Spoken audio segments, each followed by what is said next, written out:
Warahmatullahi wabarakatuh. Waalaikumsalam warahmatullahi wabarakatuh. Ya. Kali ini saya akan menyampaikan tentang materi SNBT Bahasa Indonesia. Kalau rekan-rekan masih awam dengan SNBT, SNBT itu sama dengan SBMPTN, hanya beda di istilahnya saja. Nah, sekarang jadinya masuknya ke seleksi nasional berdasarkan tes. Ini materi yang akan sampaikan Bahasa Indonesia.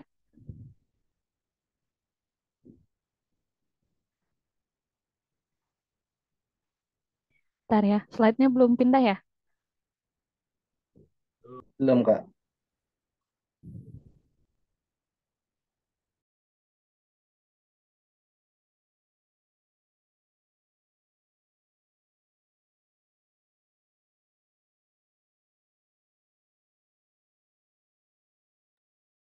Udah, Kak. Udah pindah. Ya. Nah, eh, jadi sebelum rekan-rekan mempelajari apa aja sih yang ada yang ada di bahasa Indonesia itu yang akan dibahas dan eh, rekan-rekan kerjain itu yang pertama di bahasa Indonesia itu gak akan beda jauh seputaran soalnya itu tentang paragraf, paragraf, teks, kata, istilah dan lain-lain. Nah, dari setiap tahun ke tahun jenis soal paragraf itu gak akan bisa hilang gitu dalam soal bahasa Indonesia. Nah, terus menurut saya soal di SNBT itu, bahasa Indonesia itu kayak kalkulasi selama sekolah dari SD sampai SMA gitu. Yang apa yang dipelajari akan muncul di soal. Sebentar.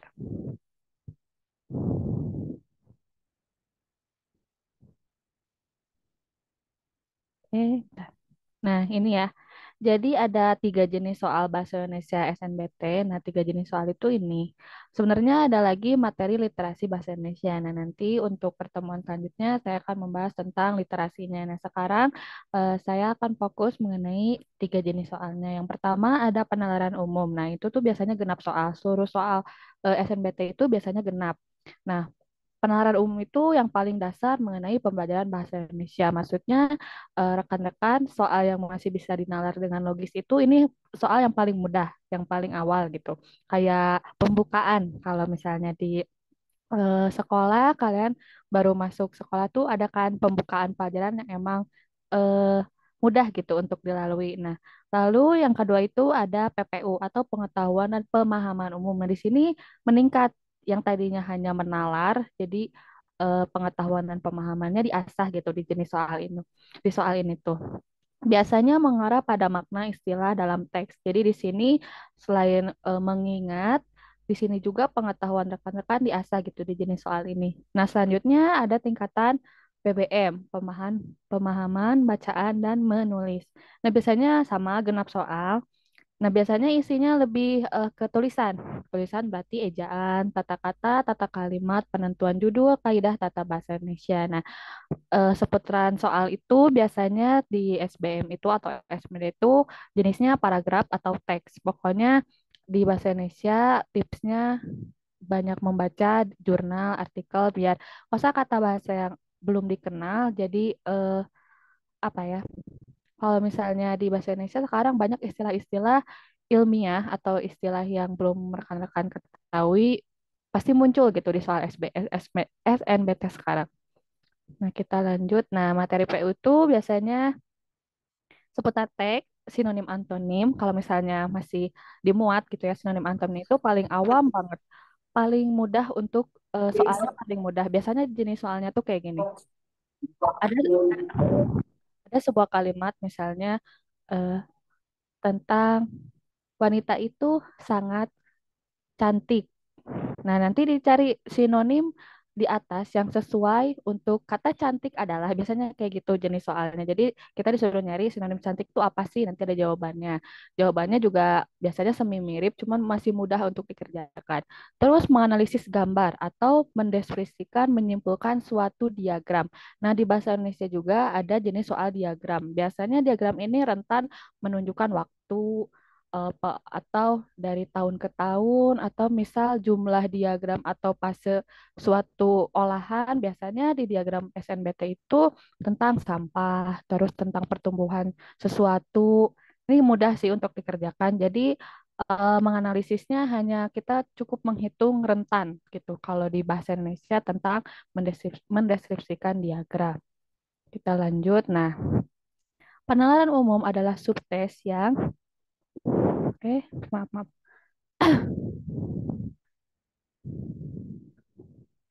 yang menguji kemampuan kamu dalam memecahkan masalah baru yang belum pernah dihadapi sebelumnya, serta kemampuan bernalar secara abstrak. Nah, maksudnya secara abstrak itu tadi kelogisan rekan-rekan itu diukur di sini. Jadi bagaimana rekan-rekan memecahkan suatu masalah dengan dinalar gitu. Tahu kan maksud dinalar itu kalau di bahasa Indonesia, ingat di Indonesia itu ada kohesi dan koherensi di mana suatu kepaduan teks itu diawali dengan paragraf yang nyambung, suatu pembahasan yang nyambung dari satu ke yang lainnya. Jadi seputaran soal bahasa Indonesia itu pasti tentang paragraf tersebut. Nah, subtes penalaran umum terdiri dari tiga komponen, yaitu penalaran deduktif, induktif, dan penalaran kuantitatif. Nah, penalaran induktif biasanya jumlah 10 soal, waktu pengerjaannya 10 menit. Tapi ini tergantung ya, itu rekan-rekan dalam membaca teksnya seperti apa, dalam memecahkan teksnya itu bagaimana, memecahkan soalnya kayak gimana. Maksudnya mencari jawabannya tergantung di ke apa ya, keefektifan kawan-kawan itu seperti apa. Penilaian induktif adalah kemampuan untuk mengamati fakta-fakta atau kejadian untuk menemukan prinsip dan aturan yang mendasarinya. Berikut kisi-kisi materi yang akan diuji dalam penilaian induktif. Yang pertama, kesesuaian pernyataan, lalu sebab akibat. Nah, ini mudah. Ini salah satu contoh soal yang mudah. Kesesuaian pernyataan biasanya soalnya kayak gini. Ada suatu paragraf rentannya 1 sampai 6 atau 8 paragraf. Nah, ditanyainnya pernyataan manakah yang sesuai dengan paragraf di atas? Mudah kan? Jadi rekan-rekan tinggal mencocok-cocokkan setiap paragraf mana yang sesuai dengan jawabannya. Kalau misalnya tidak sesuai, berarti itu jawabannya. Lalu ada sebab akibat. Nah, biasanya sebab akibat ini ada di tadi contoh soalnya yang diagram itu. Misalnya ditanyainnya apakah pengelolaan sampah itu sesuai dengan rentan waktu pengerjaan. Nah, itu biasanya sebab akibatnya gitu. Atau enggak bisa jadi juga tentang paragraf. Contoh soalnya tentang paragraf. Biasanya ini gampang ya sebab akibat itu. Misal ada teks tentang ekosistem. Nah, dibaca terus ditanyainnya eh, apa sebab eh, apa penyebab misal terjadinya ekosistem rusak yang terjadi berdampak atau di Indonesia. Itu gampang sih contoh soalnya pasti kayak gitu. Jadi seputaran paragraf. Lanjut ke penalaran deduktif. Ini sama jumlah 10 soal. Terus waktu pengerjaan 10 menit, tapi tergantung di rekan-rekan juga untuk pengerjaannya. Nah, penalaran deduktif adalah kemampuan seseorang untuk bernalar secara logis dengan menggunakan premis-premis dan prinsip yang telah diketahui sebelumnya. Nah, berikut kisi-kisi materi yang akan diujikan dalam penalaran deduktif. Nah, yang pertama ada eh Nah, kalau yang ini nggak beda jauh sama yang induktif. Nah, ada simpulan logis sama penalaran analitik. Ini nggak beda jauh dari soal sebelumnya. Jadi rekan-rekan dari yang memahami suatu teks, jadi harus tahu bagaimana menyimpulkan sesuatu dari premis. Udah tahu kan maksudnya premis itu apa.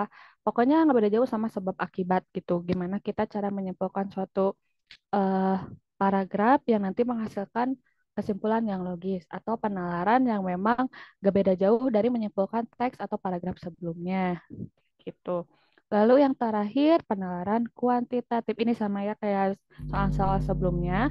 Penalaran kuantitatif adalah kemampuan penalaran yang menekankan pada penarikan kesimpulan berdasarkan data-data atau informasi kuantitatif sehingga kamu tidak perlu menghafalkan rumus-rumus matematika yang rumit, hanya memerlukan mengetahui matematika sederhana. Berikut kisi-kisinya. Yang pertama ada kuantitas, hubungan matematika sederhana, aritmatika dasar seperti penambahan, penggunaan, perkalian, pembagian.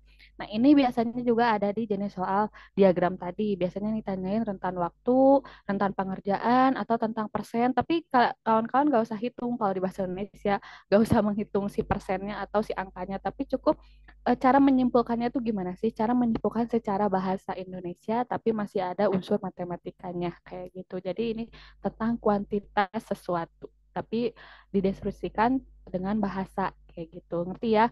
Untuk pengarahan umum ini masih mudah ya. Jadi tentang paragraf yang memang masih bisa dipahami jawabannya seperti apa.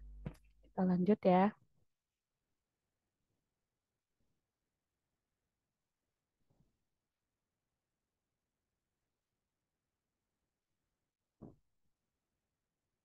Tunggu ya, belum pindah. Soalnya maaf di sini hujan, jadi sinyalnya agak-agak.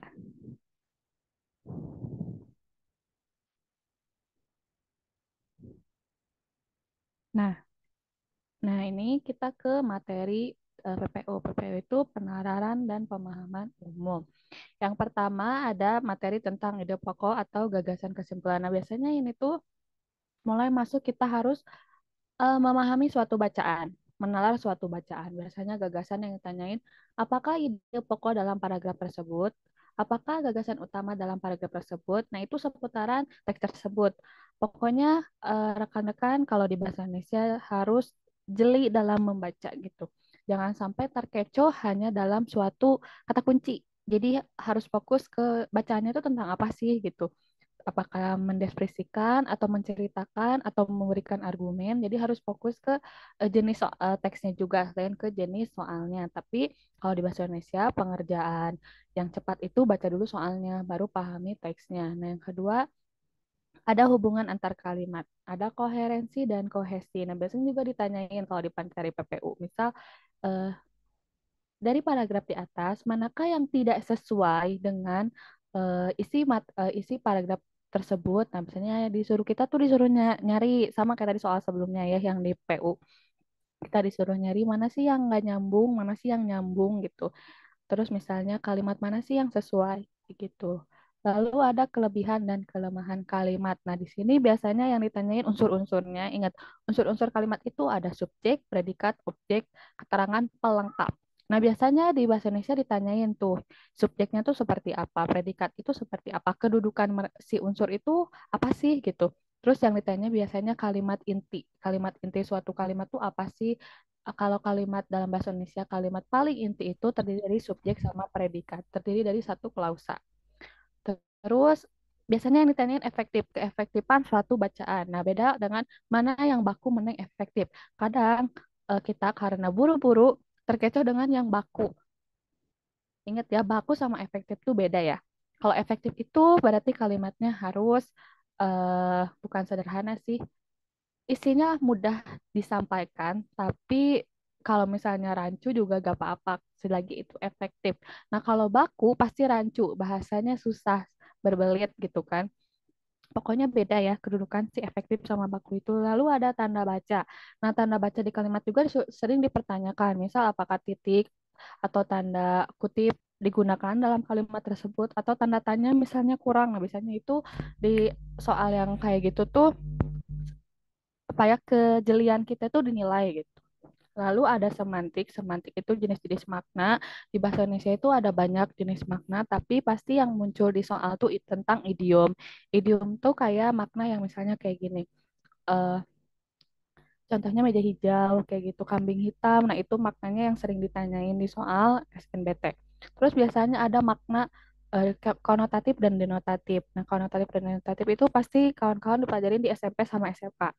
Mana makna yang sebenarnya, mana makna yang tidak sebenarnya. Lalu ada makna majas. Makna majas itu atau kiasan. Makna yang tidak sebenarnya berarti. Lalu ada makna kalau misalnya masuk leksikal sama gramatikal, tapi itu sama kayak denotatif konotatif. Jadi pasti cuma salah satu dari jenis makna tersebut yang dipertanyakan. Tapi yang paling sering muncul pasti tentang idiom. Jadi rekan-rekan bisa belajar tentang idiom itu apa. Lalu ada konjungsi. Nah, konjungsi itu pasti ada, pasti muncul di jenis soal SNBT. Jenis-jenis kata sambung. Jadi jenis konjungsi itu ada dua, ada antar kalimat sama intra kalimat. Jadi maksudnya ada dalam kalimat yang seperti apa sih konjungsi yang sesuai itu kayak gitu. Lalu ada tata kata. Tata kata itu ada jenisnya, ada bentuknya. Jadi tata kata tuh kayak kata kerja tuh seperti apa sih? Misal di contoh SNBT-nya itu ada suatu kalimat, terus yang ditanyainnya itu eh si predikatnya itu disebutnya kata apa, terus si objeknya itu disebut sebagai kata apa. Berarti kalau objek biasanya kata benda. Terus kalau misalnya si subjeknya itu berarti eh, kata ganti. Misal biasanya kayak gitu. Gampang. Kalau kata sifat juga sering ditanyain. Kalau kata sifat tuh paling mudah untuk soal. Karena sifat itu hanya dimiliki oleh kita sama manusia yang bisa dirasakan gitu. Biasanya kayak gini contohnya.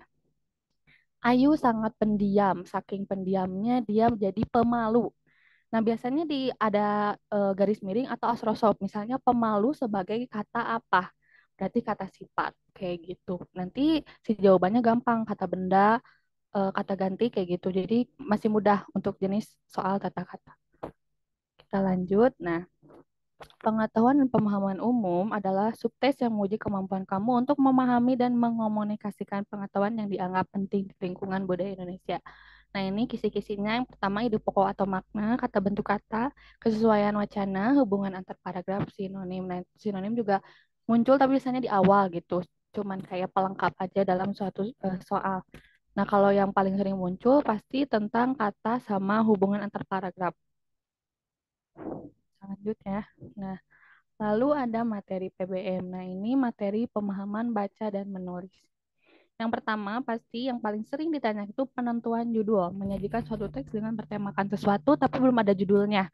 Biasanya ditanyain, judul yang sesuai dengan teks atau paragraf di atas adalah, nah rekan-rekan bisa dibaca dulu secara terperinci, boleh per paragraf, atau misalnya ternyata jawabannya udah ketahuan dari awal, itu bisa langsung dijawab aja gitu. Untuk penentuan judul juga masih mudah, karena seputaran paragraf yang ditanyakan. Terus ada kata ganti, penggunaan kata dalam klausa kalimat paragraf.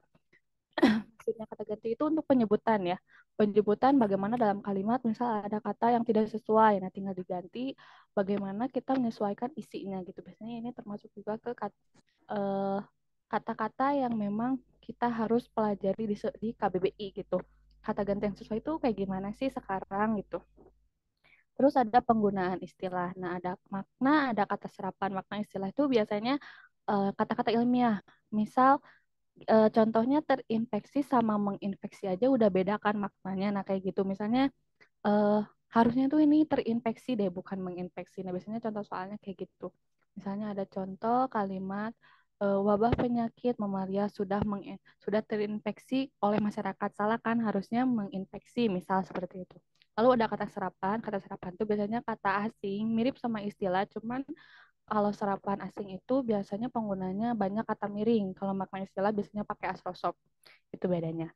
Terus ada imbuhan, penggunaan kata di, me, an, preposisi, partikel. Nah, imbuhan tuh biasanya ditanyainnya, misalnya ada beberapa kalimat, 1 sampai 5 atau 4, terus penggunaan katanya belum ada me sama di atau an, atau belum ada peleburan. Misalnya saya ajar pada hari Minggu, harusnya belajar gitu. Jadi disuruh dibetulin gitu. Manakah kata-kata yang sesuai dengan penggunaan bahasa Indonesia atau makna yang ada maknanya misalnya ditanyanya. Biasanya kayak gitu imbuhannya. Terus konjungsi sama kayak tadi, konjungsi penggunaannya ada antar kalimat tuh kayak gimana sih penggunaan konjungsi yang sesuai. Lalu ada ejaan dan tanda baca sama kayak tadi di soal sebelumnya. Cuman di sini lebih fokus lagi kita karena kita di sini memahami bacaan dan menulis. Jadi kita fokus, oh ejaan yang benar tuh seperti apa sih? Oh penggunaan kapital tuh harusnya kayak gimana sih gitu. Oh penggunaan kata miring tuh ternyata buat ini aja. Nah biasanya di materi PBM itu nulis kita fokus ke bacaan atau penulisan kita tuh yang baik seperti apa. Nah, makanya tekan-tekan bisa coba download artikel ejaan biar tahu apa aja yang harus sekarang ada di penulisan bahasa Indonesia kayak gitu. Terakhir kalimat baku pasti masuk. Penggunaan bahasa Indonesia yang baik dan benar biasanya ada disuguhkan suatu paragraf atau 3 atau 2 kalimat yang ada ruang yang kosong. Jadi kita disuruh melengkapi bahasa baku yang sesuai. Misalnya eh, ada ruang yang kosong itu misal harus 2 diisi dengan kata bakunya. Misal kata aktivitas dengan apa ya, motivasi. Nah, penulisan bakunya tuh kayak gimana sih gitu. Nanti disuguhkan dalam si jawabannya itu A sampai E-nya itu kata bakunya tuh ada yang mengecoh sama yang tidak mengecoh gitu. Berarti jawabannya harus kita yang tidak mengecoh dong. Jadi penulisan kata baku juga harus diperhatikan bagaimana tulisan P dan F biasanya di Indonesia itu kita sering karena pelafalan kita biasanya cuman kayak misal inovasi enaknya pakai P misal ternyata kan yang bakunya pakai V kayak gitu. Penggunaan bahasa baku berarti harus dibaca lagi, harus dipahami. Itu gampangnya searchingnya tinggal kalian searching bahasa baku Indonesia nanti muncul mana yang baku mana yang tidak baku. Pokoknya jenis soal ini tuh biasanya terdiri dari ruang kosong yang harus kita lengkapi bahasa bakunya seperti apa. Nah ini kisi-kisinya nggak beda jauh sama materi sebelumnya yang tanyain ide pokok, tapi nggak fokus ke ide pokok gitu. Tapi di sini suatu wacananya nanti akan mewakili si soal-soalnya gitu. Terus kepaduan wacana ya tadi pasti tentang kalimat, kata baku yang ditanyainnya, kalimat efektif, tadi udah dijelasin bagaimana jenisnya, terus ejaan konjungsi, makna kata, bentuk kata, simpulan. Nah, untuk soal simpulan tuh biasanya nyatu di antara PU sama PPU karena nyatu sama ide gagasan kan. Biasanya tanyain simpulan yang sesuai dengan paragraf di atas. Nah, kayak gitu. Jadi si jenis soalnya tuh pasti nanti di SMD tuh yang paling mudah dulu sampai ke yang sulit. Nah, ini ada soal literasi, saya bahas dulu sedikit ya.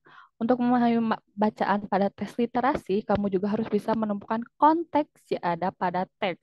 Ingat, koherensi dan koherensinya tetap diterapin ya. Konteks teks yang akan diujikan dapat disajikan dalam beberapa tipe, seperti teks seputar bidang ilmu pengetahuan alam, sains, dan teknologi, atau teks bidang ilmu pengetahuan sosial dan humaniora. Jadi di literasi bahasa Indonesia itu tergantung ya, rekan-rekan mau sosum atau saintek. Berarti nanti sejenis soalnya itu disesuaikan dengan bidang rekan-rekan gitu. Kalau misalnya saintek berarti tentang ilmu alam. Kalau sosum berarti tentang pengetahuan teknologi sosial sama humaniora. Jadi jangan kaget nanti kalau di soal literasi ada paragraf yang panjang banget menjelaskan sesuatu tentang bidang rekan-rekan, tapi rentan soalnya tuh panjang 1 sampai 5, 1 sampai 6 gitu. Jadi pertanyaannya seputar paragraf itu gitu. Gak beda jauh dengan jenis soal yang PU, PPU, sama PBM. Yang ditanyanya ide gagasan, penentuan judul, hubungan antar paragraf, wacana yang sesuai, koherensinya di rekan-rekan disuruh cari tahu bagi apakah itu udah sesuai, terus EYD-nya juga, terus eh, sering ditanyain juga manakah yang eh, manakah yang tidak sesuai dengan paragraf di atas, misal atau manakah paragraf yang sesuai dengan teks di atas kayak gitu. Terus ini ada beberapa kisi-kisinya juga. Pertama ada teks personal inspiratif, menentukan inti bacaan, menyimpulkan isi bacaan, makna teks umum, makna kontekstual, tema dalam teks, unsur eksplanatif, tema dalam teks sastra, kalau misalnya ada tentang sastra, unsur proses dalam bacaan, sebab akibat, kelengkapan paparan, keangkuratan paparan, kelebihan dan kekurangan, ketepatan opini, gagasan pendirian yang relevan, fakta atau data, inferensi meyakinkan dalam bacaan argumen. Jadi literasi itu gak beda jauh tentang isinya itu ditanyanya misal temanya, ketepatannya, apakah ada argumen, biasanya argumennya soalnya tuh biasanya kalau argumen kayak gini, beri tanda checklist atau centang bila teks berikut sesuai dengan isinya. Nanti itu dikasih opsi apakah yang pertama itu sesuai, yang kedua sesuai juga enggak, yang kayak gitu. Nah, lalu ini ada tips untuk pengerjaan SNBT ya. Pertama, fokus pada soal. Nah, kalau rekan-rekan merasa wegah, bukan wegah ya, duh ini panjang banget nih ngabisin waktu. Fokus dulu ke soalnya, apa yang ditanyain. Kayak tadi, misal ditanyainnya, apakah paragraf di atas, apakah di bawah sudah sesuai dengan paragraf yang dijelaskan di atas, berarti rekan-rekan tinggal baca per paragraf. Misal, oh ini tuh betul, oh yang A tuh ada tuh di paragraf pertama, oh yang B tuh ada di paragraf ketiga, kayak gitu aja, dicentang-centang aja yang memudahkan gitu. Dengan memahami dulu soal yang dipertanyakan akan lebih mudah mencari jawabannya. Jadi kita jangan terkecoh dulu dengan paragraf yang panjangnya, tapi baca dulu soalnya. Soalnya bisa jadi cuma ditanyain judulnya aja. Terus misalnya si soal tuh cuma minta kalimat yang tidak efektif, bisa jadi. Atau istilah, kawan-kawan disuruh nyari istilah, tinggal buletin berarti yang garis miringnya. Biasanya Indonesia juga ngasih kesempatan atau hal-hal yang baik gitu. Misal kata serapan, kata makna istilahnya dikasih garis miring. Nah, itu mempermudah pengerjaan kita. Lanjut, membaca. Nah, ingat di bahasa Indonesia itu tipsnya juga membaca. Selain fokus pada soal, perlu juga memahami paragraf atau isi teks yang disajikan untuk dapat menjawab pertanyaan serta untuk menemukan jawaban yang tepat. Tadi ya udah jelasin, kalau misalnya pengen efektif, tergantung rekan-rekan mau gimana. Kalau misalnya lebih efektif baca soalnya dulu, ya soalnya dulu. Baru misal fokus ke nyari jawabannya. Atau misal udah baca soal langsung ke paragrafnya, nggak apa-apa. Mana yang efektif, pilih aja. Nah, lalu mengenal soal. Tadi kan udah belajar jenis-jenisnya ada apa aja. Ada 3. Pahami dulu pertanyaannya, kemudian lihat bentuk dari soal yang dipertanyakan. Jadi kalau misalnya tentang ide, gagasan, berarti itu tentang pemahaman umum. Oh, ternyata ini tentang ejaan sama konjungsi. Oh, itu tentang PBM. Kayak gitu. Sudah untuk materi bahasa Indonesia, sudah disampaikan. Untuk yang gabung, ada yang mau tanyain dulu nggak?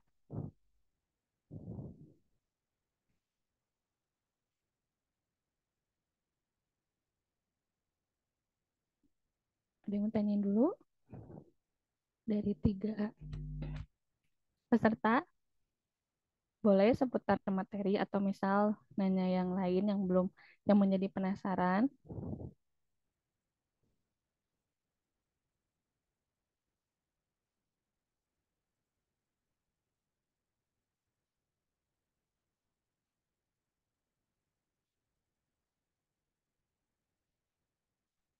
Nah, untuk, oh ini ada ya chat. Oh lanjut. Oke, kita ke PPT selanjutnya dulu ya, tentang materi yang,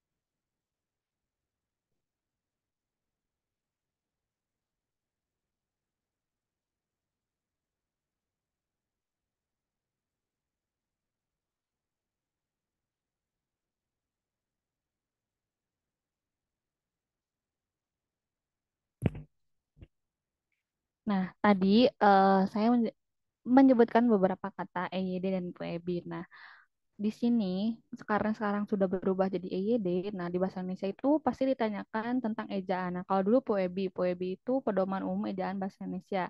Nah, POEB ini berfungsi sebagai sebuah petunjuk atau pedoman yang akan membuat kamu bisa membuat tulisan bahasa Indonesia dengan baik dan benar. Nah, sekarang jadi EYD, beda jauh sih sama si fungsinya. Kalau EYD itu pedoman yang lama, sedangkan POEB adalah versi terbarunya. Kalau sekarang lebih ringkas gitu sih buku EYD sama POEB-nya. Nah, EYD itu jadi rekan-rekan bisa tahu penggunaan titik itu kapan sih, penggunaan koma, penggunaan asal stop, penggunaan kurung kurawal tuh di bahasa Indonesia gimana. Nah, itu bisa dipelajarin karena pasti di soal SNBT itu ditanyain EYD itu beberapa soal pasti ada gitu. Nah, ini tadi ya tata kata. Nah, jenis tata kata. Ada satu, 2, 3, 4, 5, 6, 7. Ada kata benda, disebutnya nomina. Jadi kalau rekan-rekan ditanyakan, nomina dari kata di atas adalah berarti itu kata benda. Kata benda itu berarti benda mati, bisa benda hidup juga. Terus kata sifat itu ingat yang dirasakan oleh manusia. Yang cuman hanya bisa dirasakan oleh manusia atau sifat yang dimiliki manusia.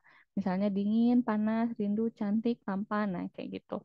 Terus kata kerja biasanya verba, penyebutannya itu verba. Ini gampang ya, kata kerja aktivitas yang dilakukan subjek. Lalu ada kata keterangan itu bisa tempat atau waktu. Ada kata bilangan, kalau di Indonesia kata bilangannya banyak ya, numeralianya bisa penyebutan untuk orang itu seperti apa. Misal orang itu sebutnya jadi orang, satu orang, atau kepala, dua kepala, kayak gitu. Terus penyebutan untuk eh, helai itu apa sih? Penyebutan untuk eh, binatang itu apa sih? Nanti pasti ada di soal. Jadi misalnya bentuk kata untuk penyebutan, misal eh, kucing adalah misal jadi satu ekor, misal dua ekor, nanti ada. Jadi itu masih soal yang mudah ya. Terus ada kata ganti disebutnya pronomina. Di sini gampang penyebutannya kayak misal saya, mereka, siapa, Anda, beliau, kayak gitu. Orang pertama tuh kayak gimana? Orang kedua itu seperti apa? Orang ketiga itu seperti apa? Terus ada kata tugas itu sama kayak konjungsi, kayak sejak, tanpa, itu pun, sedangkan, yang, dan kayak gitu. Nah, ini pasti ingat-ingat istilahnya ya. Jadi kadang soal itu nggak langsung sebutkan kata benda di atasnya gitu, tapi misalnya nomina di atas adalah nomina berarti kata benda. Nih, nomina, adjektiva, verba, adverbial, numeralia, promina. Nah, kalau kata tugas tuh biasanya jarang karena udah masuk ke kata konjungsi tadi. Kata konjungsi ada sendiri jenis soalnya. Lalu, nah ini juga muncul, kalau ini masuknya tadi ke imbuhan ya, ada kata depan tuh berarti di, terus kata sambung, konjungsi itu biasanya ke an, kata akhir ke an juga, kata sisipan biasanya yang berbur, misalnya bel, kayak gitu. Pengulangan kata gramatikal. Ini pengulangan kata gramatikal juga biasanya ditanyain. Kalau bolak-balik itu maknanya apa sih? Kalau mondar-mandir itu apa sih maknanya? Kayak gitu. Jadi penggunaan jenis kata reduplikasi, reduplikasi itu pengulangan kata tuh yang sesuai seperti apa? Kayak gitu. Kita lanjut. Nah, ini EYD ya. Nah, ini EYD untuk huruf kapital. Nah, huruf kapital atau huruf besar dipakai sebagai huruf pertama kata pada awal kalimat. Nih, ini yang paling mudah di kapital itu ini.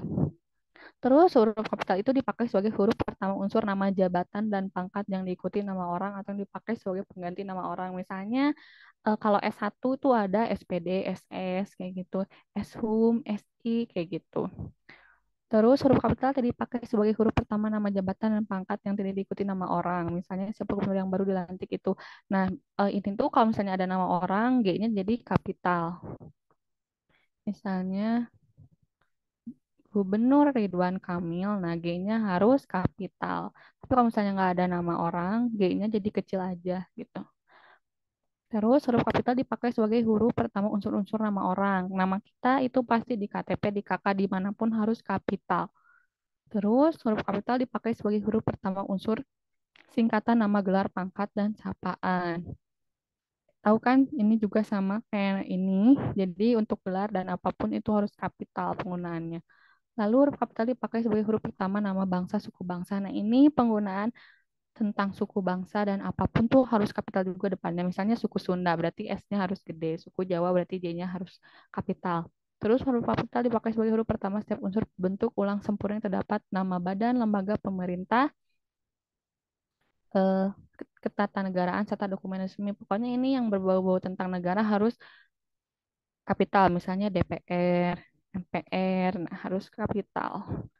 Paham ya? Lanjut. Eh,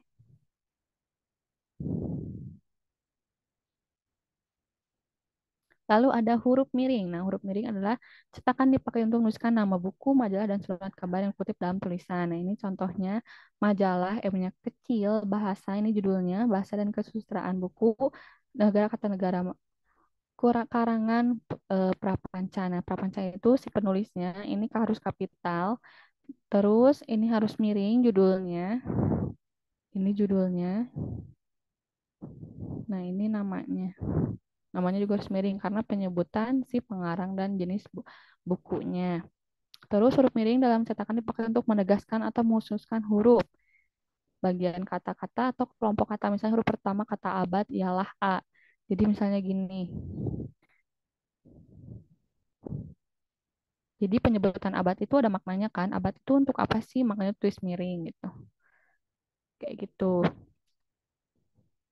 Nah, ini dia telah menipu, tetapi ditipu. Ini biasanya ditanyainnya tentang si imbuhannya itu kata menipu atau makna istilahnya itu menipu dan ditipu itu beda kan. Jadi misalnya ditanyain ditipu dan ditipu termasuk ke dalam makna istilah apa. Misal ditipu itu bla bla bla, kalau menipu itu bla bla bla kayak gitu. Terus biasanya kata miring juga penggunaannya untuk nama atau istilah yang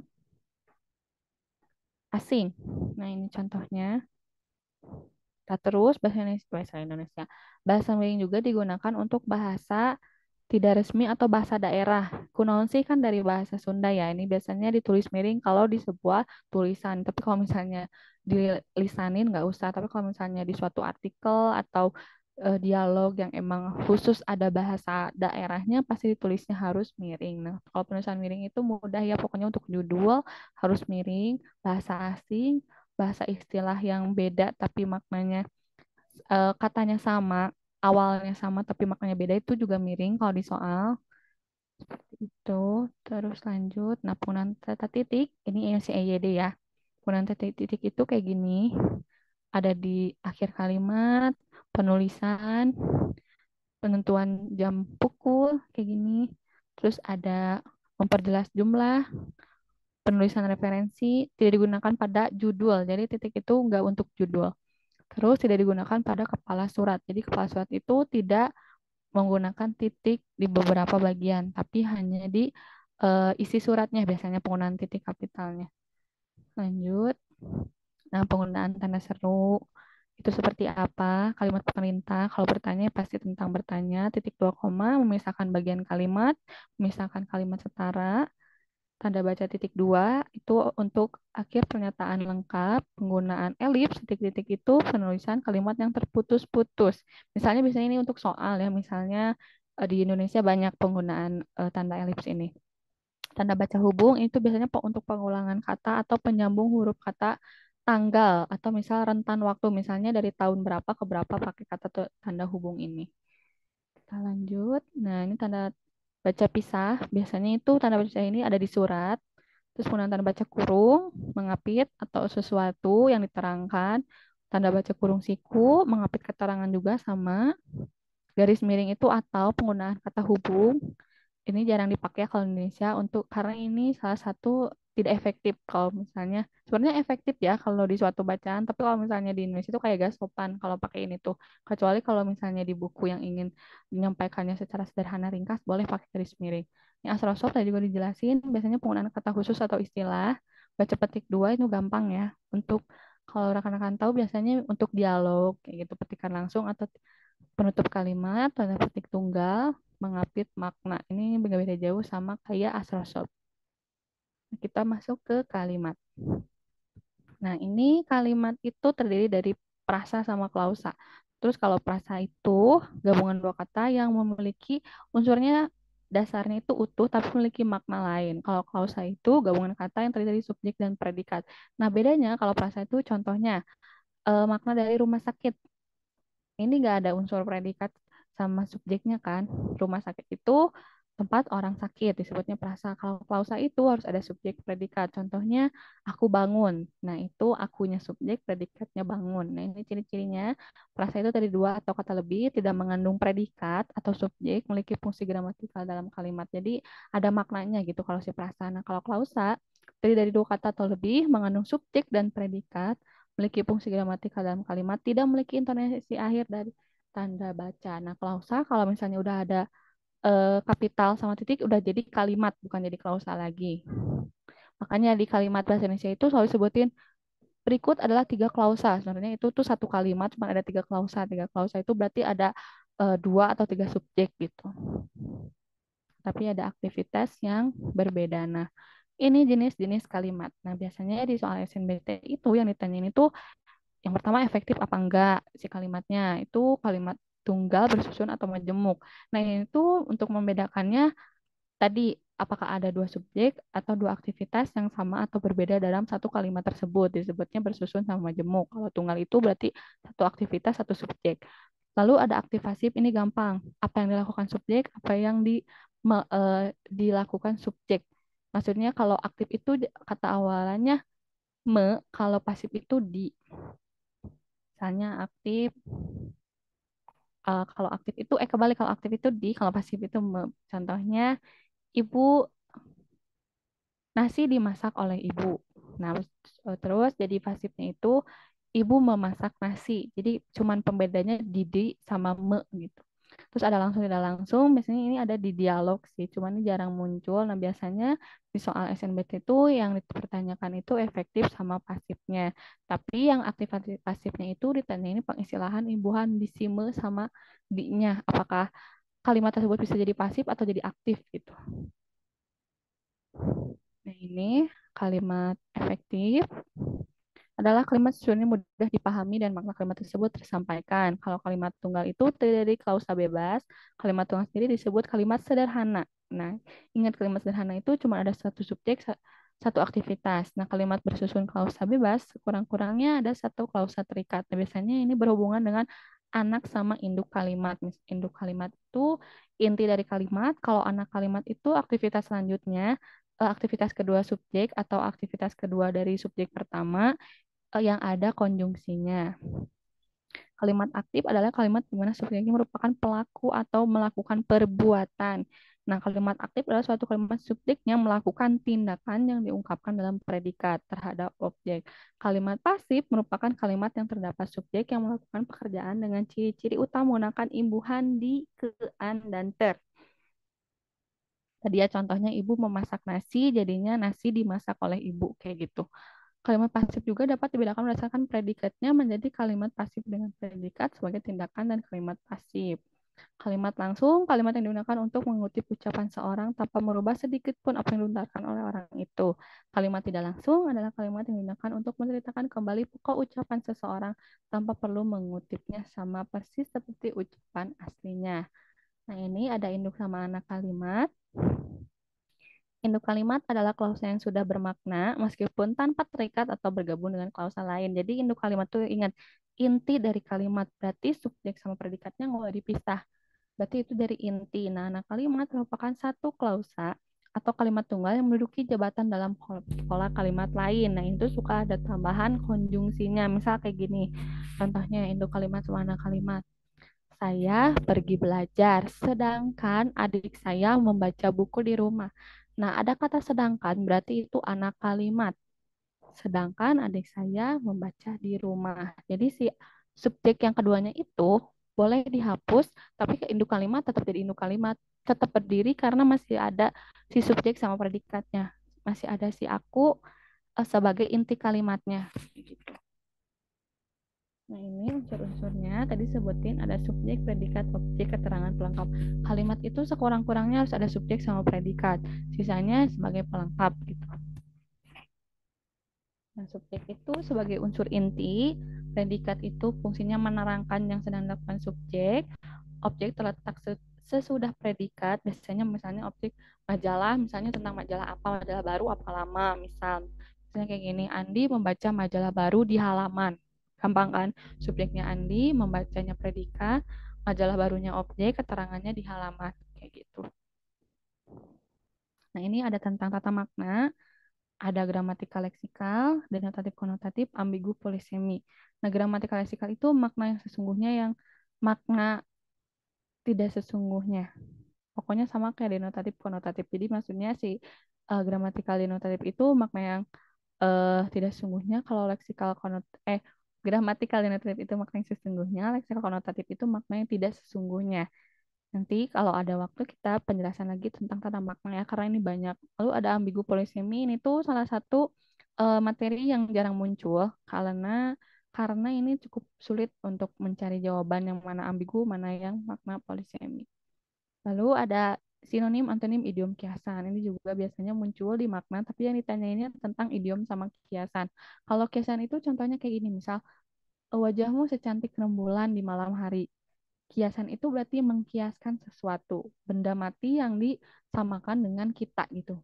Berarti itu maknanya, maksudnya cantik kayak rembulan itu berarti cantik kan, perempuan yang kita idamkan tuh cantik kayak gitu contohnya. Terus ada perubahan makna, biasanya ditanyain tapi cuman beberapa. Misal misal ya tentang penghalusan. Contohnya misal eh pembantu sekarang enaknya jadi ART, asisten rumah tangga. Kayak gitu itu salah satu penghalusan. Nanti untuk materi tata makna semoga tersampaikan ya karena ini lumayan banyak. Nah, ini tadi ya pengetahuan pemahaman umum itu fokus pada teks, suatu bacaan, terus biasanya kita disuruh merangkum. Nah, ini udah tadi. Nah, ini tentang paragraf. Tadi udah ya. Paragraf itu biasanya muncul di mana aja. Paragraf adalah gabungan beberapa kalimat yang saling berhubungan dan menghasilkan suatu tema tertentu. Dari sini biasanya tanyain tentang judul, tentang koherensi-koherensinya, tentang apakah sebab akibatnya sesuai, pernyataannya sesuai dengan yang disebutkan paragraf, biasanya kayak gitu. Nah, ini biasanya unsur-unsur paragraf tuh topik gagasan utama biasanya ada dalam soal SNBT. Kalimat utama tuh kalimat inti, tapi jarang karena kalimat inti tuh ada juga di kalimat di soal yang lain gitu. Kalimat penjelas atau kalimat pendukung, ada konjungsi. Jadi si unsur-unsur paragraf itu harus ada keempat ini untuk menghasilkan paragraf. Konjungsi pasti selalu hadir dalam apapun.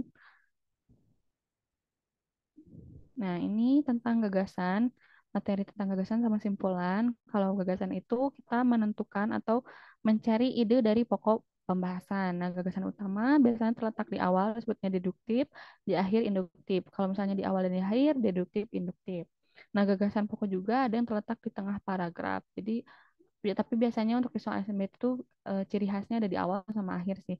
Kalau di tengah-tengah, karena kadang soal SMB itu ngasih peluang buat kita bacanya nggak semua paragraf dibaca juga nggak apa-apa, tapi lebih bagus dibaca semua sih. Cuman untuk gagasan utama biasanya ada di awal atau akhir gitu.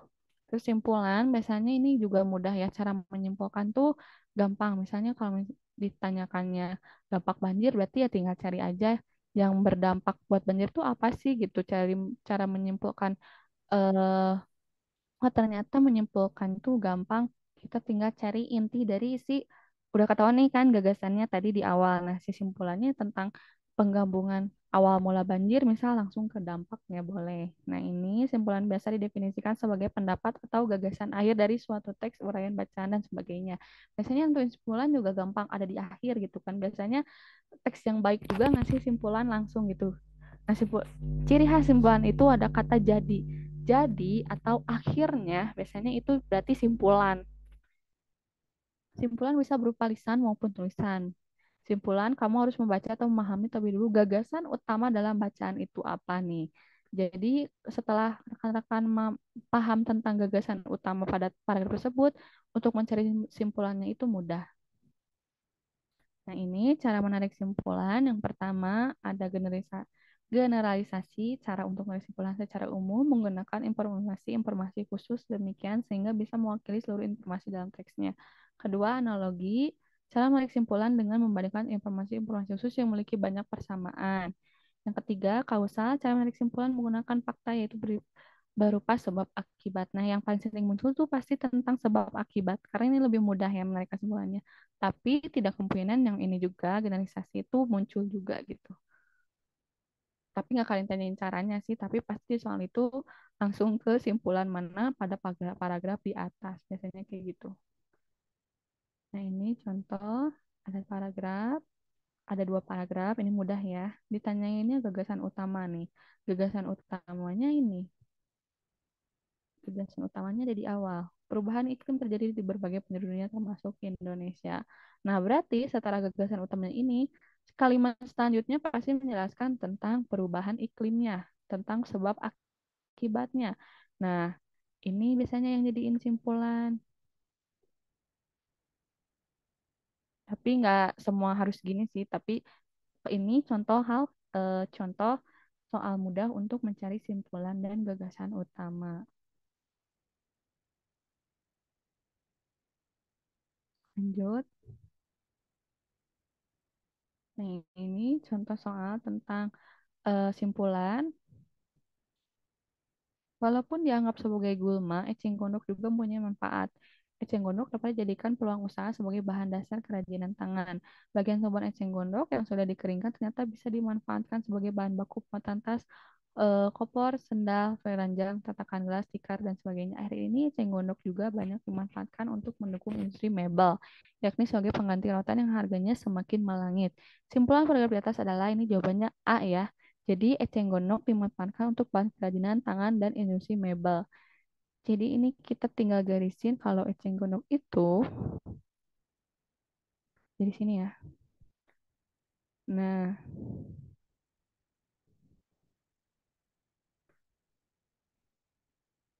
ini juga salah satu cara untuk menemukan simpulan.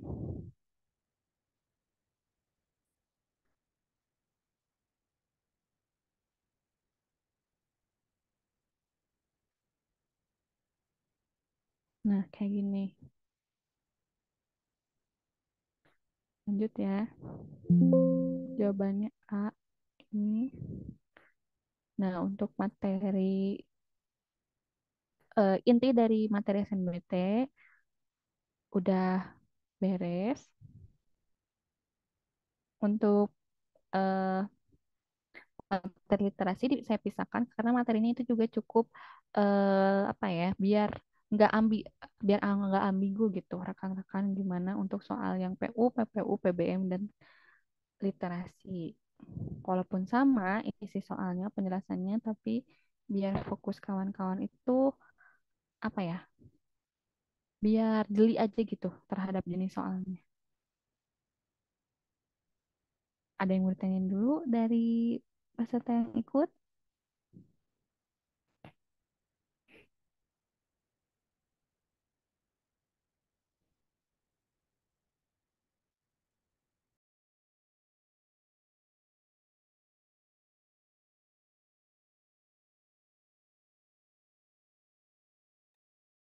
Ini udah selesai ya, Kak?